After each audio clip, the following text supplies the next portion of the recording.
Hello, my name is Jeremy Quang Lee. I am from Asian American 325, Section 50.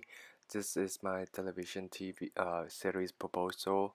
The purpose of this TV proposal is to educate people the history of Vietnamese boat people and how difficult it was for Vietnamese first generation to get to the United States. Um, the TV, the types of TV show I am proposing is based on the true historical event about the journey of how my aunt, a Vietnamese war refugee, get to here. The title of the movie is The Day That Changed Everything, an original story.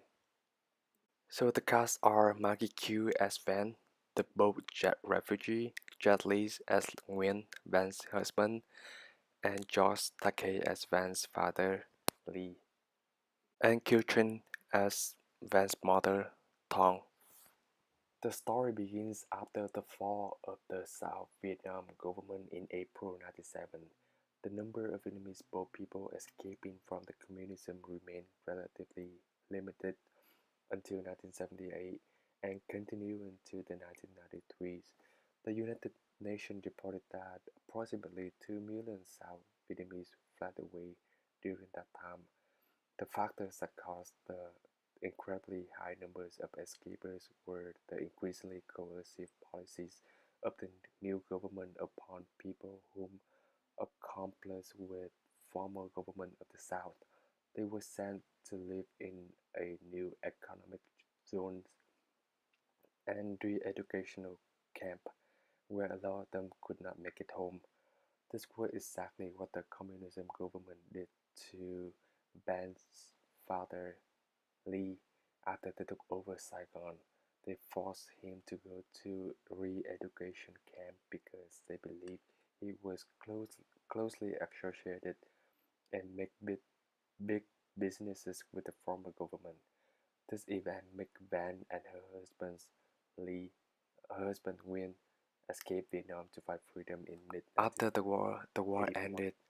That was a life changing to Van's family, especially her dad, Lee. Her family was the middle class in the society. They made businesses and controlled some retail trades in the South Vietnam before 1975.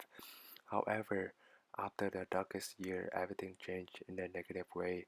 The dramatic thing truly happened on June 14, 1976, when two cops took away Lee to a re-education camp in northwest Vietnam without leaving an arrest warrant. Van started to think of an escaping plan, but she was too young and still had a mother and six younger sisters and brothers to take care of. Van was 20 years old at the time.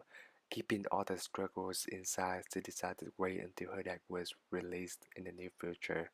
But just like any other prisoners at the re-education camp of the communism, June 14th was the last day of that she ever saw her dad.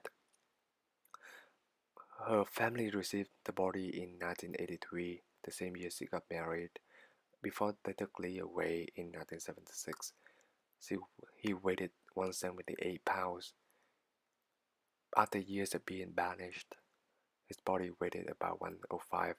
There was nothing but a skeleton covered in a very thin layer of skin.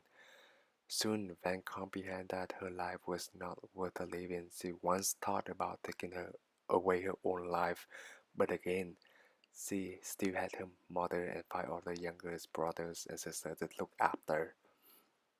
Then the idea of escaping out of the corrupt country reappeared in her mind. Thereupon, Win and Van started to work many jobs. They could gather money, especially gold, so they could hand them over to the government and its officials because they, of course, make profits from the outflow of escapers. In the night of August 22nd, 1984, Van and her husband Nguyen secretly bought two places in a large fishing ship. Its capacity was only 105 passengers, but it held up to around 138. She was 4 months pregnant at the time she escaped. Ben hoped to make it into Malaysia because there were some people that did businesses with her that promised to help her arrive to the United States. She went for 8 miserable days and nights, but after just 5 days, people on board ran out of food and water. Many were exhausted, some even fainted. So, and to save people on boat, they drink bottle out of the urine.